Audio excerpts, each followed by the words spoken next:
The first song I put out with my friend Yosef Kestetner, it's called Shivti. Within a year and a half, it really just exploded. And then after October 7th happened, it was an eye-opening experience because I just felt like a lot of the things I like idolized about the secular world was like kind of hollow and like fake. Really, the only people who have your back are like your own people. Mm-hmm. So like, why am I using my gift to not like enhance that, or at least like give people hope during a dark time? I didn't want to say it, but like Christian rock is like probably the genre that fits me the best.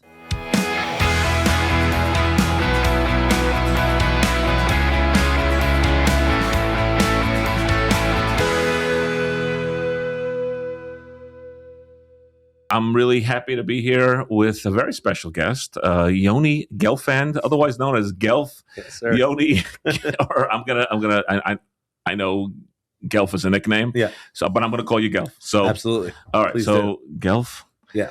Welcome to the Jewish me. Link. You were in our paper a year ago. Tell us about the Yoni Gelfand story. Where you were raised. I know you definitely were part of our readership for a long time. So. Yeah, absolutely. Thanks for having me. I really appreciate it. Love the Jewish Link. Huge fan of the paper. I guess the music thing started like for as long as I can remember.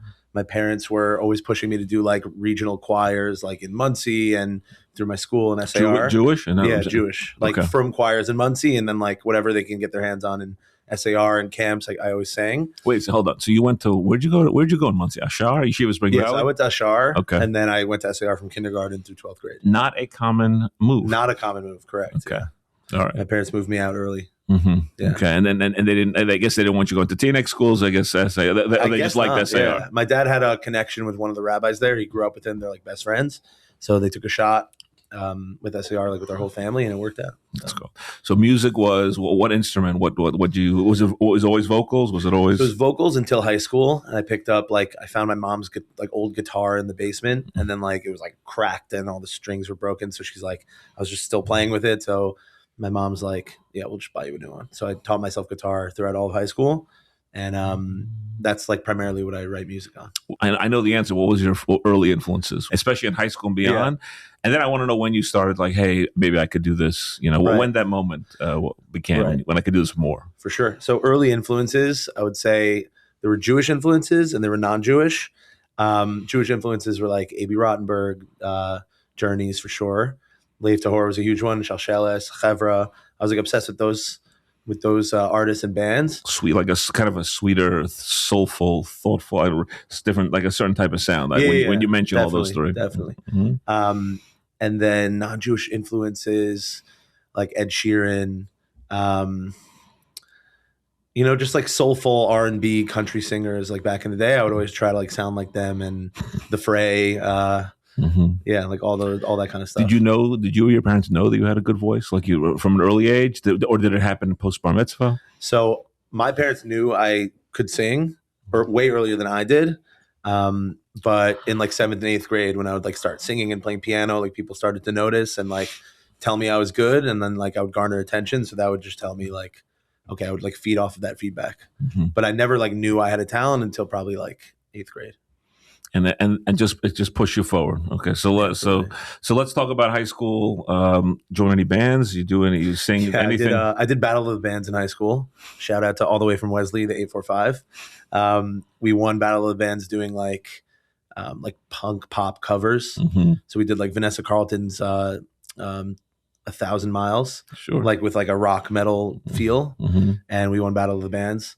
So that was basically the only thing I did. And then there was like choir, a cappella groups, but like besides that, it was just in my room. I'm just trying to think if we actually had the Battle of Bands winners often are in our paper. So it's possible you might have been in the paper before. Maybe. Possible. It was like 2010. Okay. So let's take, high school. Now take me through the next stages of your journey. Yeah. I mean, so throughout college, I joined a bunch of a cappella groups and stuff. Where'd you go to college? I went to Baruch. Okay. But it was like downtown scene. So I joined Tizmoret, if you know what that Sure. group is. The Y Studs I joined. And then I would do like weekends. That's where I met Mayor Popowitz. And I would sing like kind of in the Jewish scene with different a cappella groups for like money on the weekends, and then like concerts with a cappella groups. But I never really started writing music until like closer to COVID. Like 2019, 2018, 2019 was when I started like fidgeting around and actually writing my own melodies and lyrics. And then COVID hit, and that's a whole different story. Yeah, but so let's talk about COVID. Yeah, absolutely. So over COVID, I was kind of at like a crossroads. I was like, I feel like I should be putting out my music. I feel like I should be recording stuff like in a studio. I've never done that before, and I felt like I was pushing it off.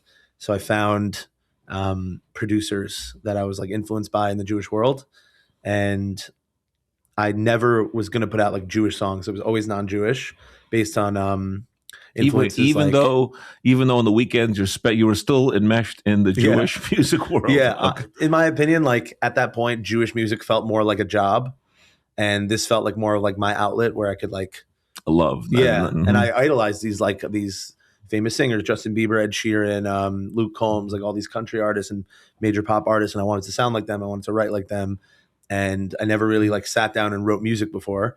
So a little like couple months before COVID, I sat down and just started writing, and then it really like blossomed into something real. And COVID in a sense gave you the time because you weren't as busy? Yeah, I think it was like a blessing in disguise, because it was like everyone was forced to like not distract themselves anymore and like, busy themselves with different stuff. COVID was a time where I was just sitting like alone with my thoughts, and I'm like, I feel like I should be like actualizing a little more. So it just got me to like at this like fight or flight moment where I was like, am I just going to really like wake up in 10 years and like never record my own music? So I wrote a few non-Jewish songs. I say non-Jewish because they're secular. Secular, because you'll find out soon, everyone, that I ended up writing Jewish music and became a Jewish artist. But that was probably a few years after I started doing. So you're saying that if COVID hadn't happened, you're saying the Gelf that's sitting here might not be the Gelf that I'm. Probably not. No, probably not. Wow. In the way that maybe I would have started writing Jewish music, but it definitely wouldn't have been the same journey and for the same reasons and like spiritually as engaging for me. I know that you didn't mention it. Ed Sheeran's not country, but I noticed you went off the derech a little bit. You went to country. So I mean, right. Country has a different sound. It's not a sound that we're really. It can be soulful. It can be thoughtful. But it's not a sound that really most of us really. In our area on the radio stations or whatever, or just like we just don't hear it. Like what kind of got you into country? So it was kind of like a natural, like the way Hashem, God, designed my voice is very like raspy and country like. Mm-hmm. So I would sing a lot of these Jewish songs on the weekends, and people would be drawn to it because it's like a voice they've never heard before and in a style that they've never heard before. I think my natural tone leans more towards country, but obviously pop is my number one genre that I personally like. So in my personal music, I like to blend country and pop as much as I can inside of a Jewish lens, I would say. Mm-hmm. Okay, so with those first songs, were they country? Were they just regular pop? So I mentioned Ed Sheeran before. My first song that I ever put out was called 23, and it's I would say like more singer-songwriter Ed Sheeran style, where it's just me and a guitar. And a lot of those songs, like the themes derived from like a lot of these personal feelings over COVID of like grappling with growing up, grappling with relationships, like not knowing who I am, like figuring out identity. So a lot of these songs mimicked those feelings. And that was like the start of the musical journey for me with songwriting. Like it was just from an honest place of where I was. So yeah, it was, again, like the genre was influenced a lot by pop, Ed Sheeran, top 40s, but my voice gravitates more towards country. And then eventually, and we'll go into it, I started doing it through a Jewish lens. I joined this group that was really active during COVID named Collab Music Group. And that's with a bunch of friends of mine, David Farhi, Yosef Gestetner, Shimmy Back. If any of you know them, hit them up. So I joined that group over COVID. We kind of met. And at that time, I was writing secular music and putting those out. But I was involved in more yeshivish communities, and on the weekends, especially Lakewood, Brooklyn, communities I never knew about or visited, like, over college, over high school. I was in a lot more modern circles, and now you throw this modern kid into like those yeshivish type of environments. It's like it was a whirlwind. obviously we went through it. Like I'm from Muncie, so I grew up with these kind of people. So like I was very naturally like into it. Like people accepted me. I was very like it wasn't like a fish out of water type. So it was at that time. I want you to know how powerful that is to be able to move in a lot of different worlds. Right. But by the way, if you think about it, musically also to be able to move in different worlds, and I mean, you never really left the Jewish community, and you were always comfortable in it. So, right. Yeah, I think it started off as a weakness. Like I was like, who am I? What's my identity? So that kind of like is revealed a lot in like the earlier music. But I did use it to my advantage. Like I'm very comfortable in the Muncie side of things and the Lakewood side of things, but also like where all my friends live now, the city where they grew up, Englewood, Scarsdale. So I'm very like multifaceted like that. I'm not like involved in one community. So yeah, I think like Teaneck is like the perfect place to live for that, honestly. As a kind of like as a somewhere, it's like more like between. A buffer, yeah. Yeah. By the way, you're not the first to say. You won't be the last to say it. Right. And the answer is yeah. For some people who kind of in between worlds, may not necessarily see them in Lakewood, and also see themselves, in the city. Like Teaneck is a good in between. So no question. Yeah, that's why like I travel a lot for work, so it's perfect. Like I go to a different community every weekend, so it's not like I'm stuck in one place where I think that would like ruin it for me. That would be like not good for my personality at all. So it's good that like I travel. I see a bunch of places throughout the year. So it's nice. That's good. Do you find that the travel helps on the music side also? No, it's great. Like I don't know many Jewish artists, I guess, at my level that do like the wide array of communities that I do. So it's nice to know, like, yeah, like, oh, they just learned about Shari Shemayim and they've been listening to Shari Shemayim for 5 years, So it's like different stuff like that, That's funny. So it's like they just found out who Zusha was. They've been on Zusha for like since 2013 when they started. So it's like, yes, it's funny to just see a lot of different worlds and like how they all relate to Jewish music. And, one community is like completely understanding what I'm doing, like the Jewish daughtry type of thing. And other communities are like, whoa, like we don't know Jews who sound like that. So it's just nice to see like different stuff. I like that. It's a great part of the job. You should be like, I mean, that the goal should be, certain communities have found out about GELF and certain communities have, have known about you for a while. Exactly. So that's, I mean, I'm saying I'm giving you a bracha, by the way, that we will talk about you like that within the next 2-3 years. No, yeah. Thank you. And it's also like just humbling in a very powerful and beautiful way. Like, I don't know, I get a lot of advice from people like the Jewish world expects this, so you should be this. But it's humbling to see that the Jewish world like isn't really a thing because there's so many people and there's so many different opinions. And like some people love this song and people hate that song. And like it just is humbling in a nice way because like I could just move to like the beat of my own drum and kind of do what inspires me versus like, okay, like thinking of this concept of like the Jewish world as having one opinion, and it's just like not true. Not true. Yeah, so it's good. I agree with that. 100%. All right. So the goal. Okay. So let's keep going forward. So the goal was to become a successful country singer songwriter. That was the goal. Yeah, I don't know if it was like the goal. Like, I think people close to me kind of wish I was more goal oriented and like more like this is the goal. How do I get there? When you say people close to you, who are those people close to you? I don't know. My wife, my family, usually it's wife and parents. Yeah, exactly. I don't know. Okay. People who know me. Shout out to them. I love them. But I think that it was more from a place of like this music is flowing out of me, and if I don't do something about it, I'm gonna like regret it for the rest of my life and have this pit in my chest. So like I'm just gonna put it out, and then like I don't even care if one person listens to it or millions. Like I already achieved the goal by like sitting in the studio, toiling over it, reaching a flow state, putting those words to action, for lack of a better term, and having it out, and and seeing how the world. So it's like responds. Everything is just a cherry on top. It's awesome.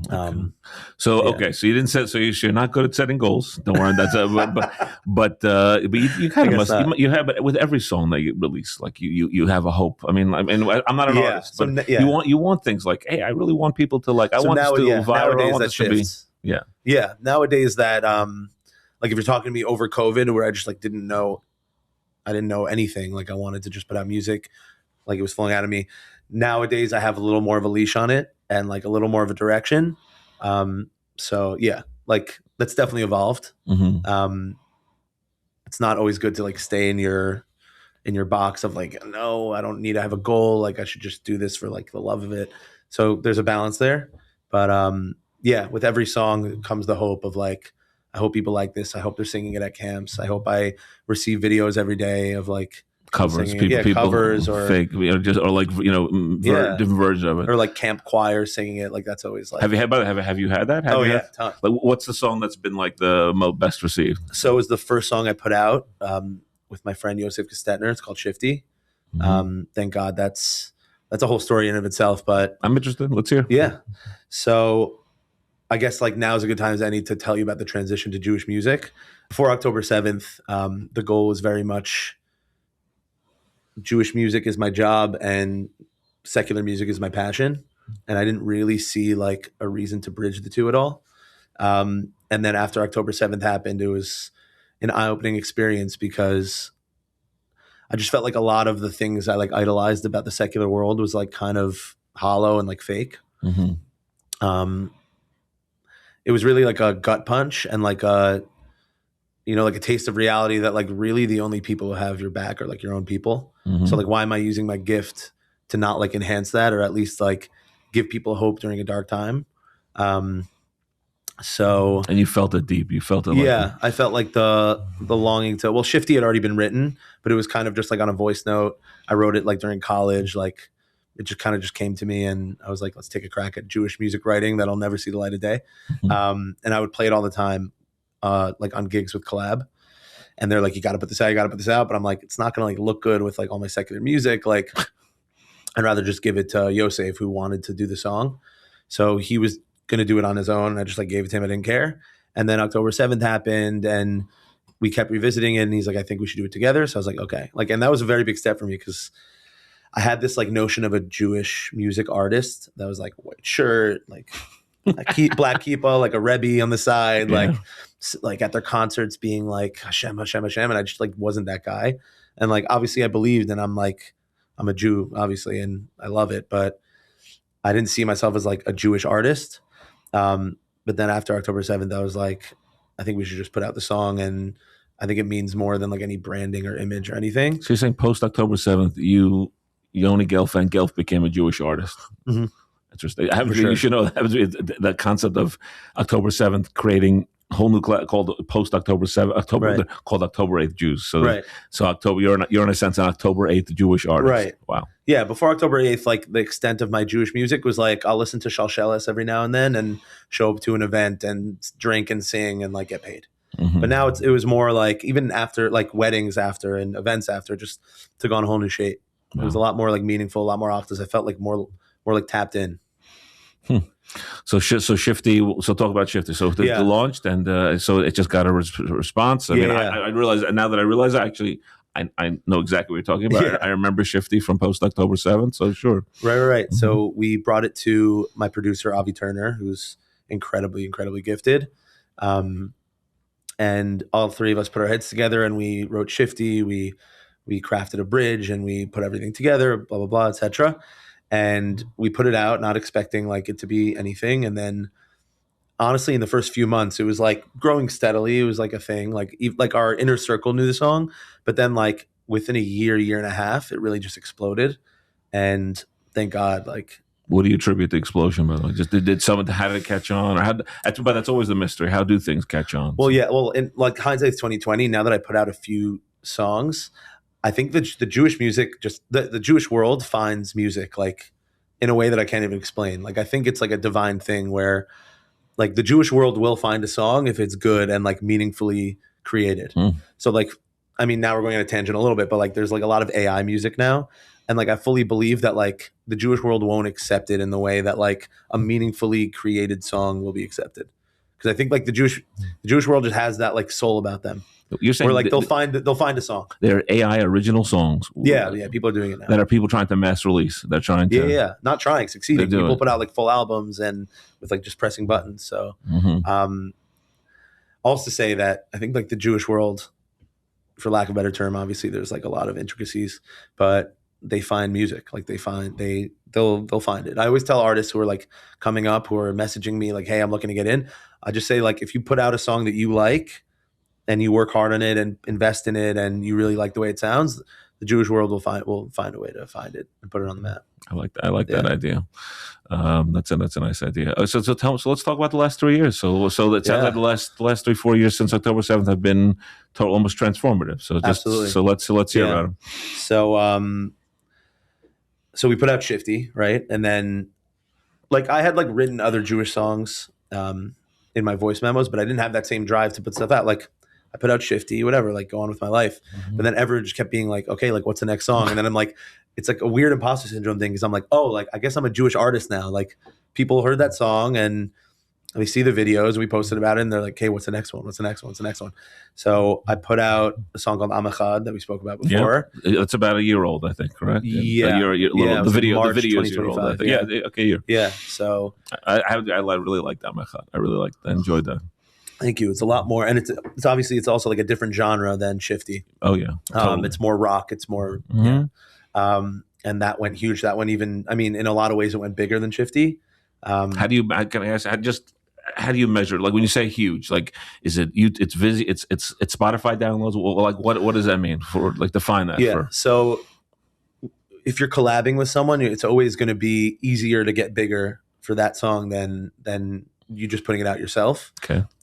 It's funny, like a lot of artists now that are up and coming will use that as like a stepping stone. Like, hey, do you want to collab on my first single so that it gets like traction?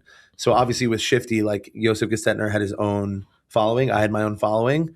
And I think that was a lot of the reason why it went so huge. Like Yosef has such a presence in his upbringing, his world where he comes from, and my being like a more modern background, that it went huge there. So just a lot of like things fell into place at once with both communities.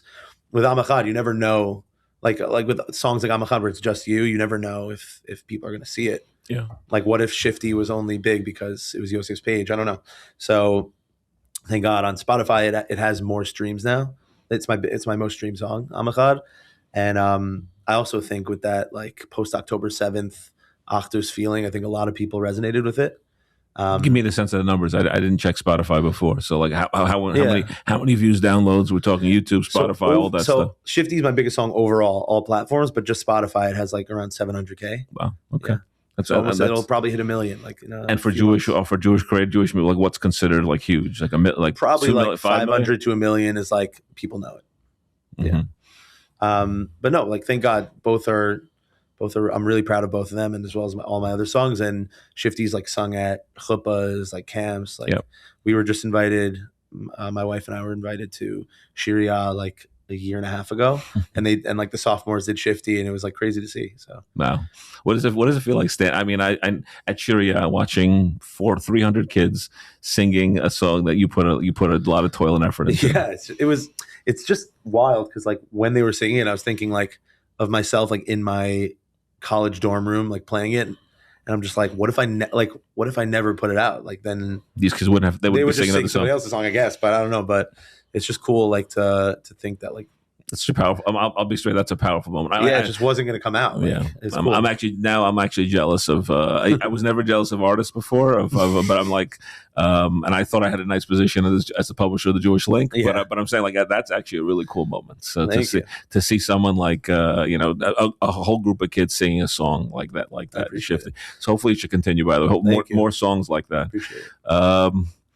Tell us about the future. Tell us about a little bit what's coming up in the next few months. Anything else? And maybe if you have any good stories or anything like that. You're kind of telling me, how you got here, but I know that it's not like that. Meaning, like life is not like that. It's usually little moments. Like you said, COVID was a moment. So definitely, COVID was a big like transformation moment. October 7th was a massive transition moment. I would just say, I'm no longer searching for those massive, life-altering, like punch in the gut. Like I'm very aware that like God has put me on this earth to share my talent and to inspire people, to be a Jewish artist. So now it's just about the work. It's about like accepting opportunities where they come, and just putting in the work. So I'm putting out a song after Lag BaOmer, Mitzvah Hashem, with Danny Palgon, called Hallelujah, and it's very much like pop, like R&B, like synthesized type music, which I always love. There's an artist called Lauv, which I doubt you know. You're right. He's very you doubt correctly. Yeah, he's very like pop, like hip hop style. So yeah, like I'm just trying to incorporate more of those styles into the Jewish world. So you're listening to these, and just about it, you're not listening to country. So you're out of country a little bit now. Well, not over Sphera, but when I okay, got it. Yeah, we are. Of course, I listen to country. Morgan Wallen is probably my most listened to artist over the last 5 years. Heard of him, sure. So he's like my Rebbe. And but you know that now that I think about it, he has your voices sound similar. So yeah. There's this artist named Need to Breathe. There's Luke Combs. Just a lot of these like faith-oriented country rock big songs. That's what I'm trying to do. But I get influences. I take influence from wherever it comes. Mm-hmm. Yeah. You ever listen to like? I find that when at one time like I just listened to like a Christian country station, and I realized like a lot of this. The lyrics are really not that different from our Jewish. I'm saying like they're doing a lot of stuff that we see in the Jewish world. They're really. I don't think we're aping them. I don't think we're imitating them. But there's definitely we're doing it. They're trying to do similar stuff. 100%. Yeah, I didn't want to say it, but like Christian rock is like probably the genre that fits me the best. Okay. And it's like there's so many types of like styles and themes that you could take. Obviously, you got to be like pretty careful. But yeah, like my song Hoshea and my song Tzama, I wrote it with the intention of like anyone of any faith could, or no faith could listen to it and tap into some sort of divine energy wherever they find it. And then I just like to stick in like one Hebrew word there. Ideally, like Shivti is almost fully Hebrew words. Yeah. So I'm trying to make stuff more. Shivti is all Hebrew, I think. What do you have English in Shivti? Like one line, I think? Yeah, there's like the bridge is all... Okay, I think you're right. Yeah, I think it's all English. Mm-hmm. But I see it with artists all the time now where like Morty Shap's new album, Yehi Rava, is all... a lot of it is like inspired by other genres, and there's English words throughout. Benny Friedman has a bunch of English words on. We want to sing with you. We want to dance with you. So I think the trend is just moving upwards for that type of style. And I want to continue to push the boundaries and take the songs that I like and that inspire me and fuse them. Like my producer, for example, Avi Turner, he has a lot of like heavy metal and hard rock influences. And he just also has his finger on the pulse of like what people want to listen to, what's current, what sounds good. So I think we're like really doing good work, and I hope to continue. So yeah, Hallelujah's coming out, hopefully after Sphera. And I have a song with Izzy Gilden. He's another artist. Mayor knows him. Sure. Called Number One Musician. Yeah, I know Izzy. I know his family. Sure. Yeah. So Izzy's wickedly talented. Yeah. So there's a lot of music coming out this year. So give me a sense. What's a week like for you? What's a day like for you? I always like to know, like, how do you structure your day, and like also how do you handle the travel with family? Like, I just that's really challenging. I don't know. So I mean, you could ask me at different points in the year, and I would have different answers of like what I'm doing that day, which kind of fits my personality. Honestly, I can't do like a same day every day, but over Sphera, I'm a lot freer. So I just have like a routine. But in terms of how it looks for music, answering emails, setting up meetings with clients for events. I'm gearing up for a really busy wedding season in June, July, August. Yeah, May is also big. Mm-hmm. So now it's not as much work, but just gearing up for the busy seasons and answering emails. Do you have time to focus on like creative stuff the next 3-4 months? It's hard. So I try to carve out time to like, I have like a home studio type of thing where I'm trying to teach myself more and more. So I'm writing demos, keep writing. One thing with the Jewish world is that they're persistent, and then they get bored easily. And they're like, okay, like Tama just came out. Like, when's a new song? When's the album? When's this? When's this? Yeah. So just coming up with the inspiration, the funding, and the time is a full-time job in and of itself. So I try to balance it. I'm at the studio. Were you always a full-time musician? I mean, was it before October? Was it before? Did you do anything else? Any other careers? So before October 7th, I did odd jobs. I did like video editing. I did for a marketing agency for a bunch of stuff, a bunch of time. I did like website editing. I did like internships in Israel for like startups. Nothing really stuck. And I always tell people like even the jobs I liked, I hated. So it's like for example, I worked at my friend's marketing agency in 2022. I learned a bunch of skills, made a bunch of connections. Like I loved my friends, loved getting up, going, but like I hated it. because it's just not me. It's like you're living like somebody else's life kind of thing. And like I'm someone who like could kind of make it work wherever he is, which makes it even scarier because it's like you don't even realize you're like trapped, because like I'm trying to make myself so comfortable and like whatever. But yeah, like it never really worked out for me. So you never, and you basically could never really get too far away from music. You couldn't. Right. So I'm working on like some secret side hustles just for like some extra cash, which like, thank God, like those are going well. But like, music's the main thing. It's like my soul's essence. Okay. Wow. Yeah. All right. So let's. This is great. Now, first of all, continue what you're doing. Thank you. Keep growing. Just looking forward to only good things from you. Just really, really excited. I now follow you, by the way. Thank you for not charging it. But I'm looking forward to hearing and seeing only good things. I appreciate it. Looking forward to seeing you. Hopefully, maybe any smachot coming up over the next few months. Absolutely, I hope to see you there. Okay, good. Yeah. I just want to say Yashikov, man. Yoni Gelfand, really great to have you here. I appreciate it. Thanks for having me. Thanks for being with us on the Jewish Link Pitch Meeting podcast. If you would like to participate or be in touch with us in any way, please email us at editor@jewishlink.news. And follow us and find our podcast wherever you find podcasts.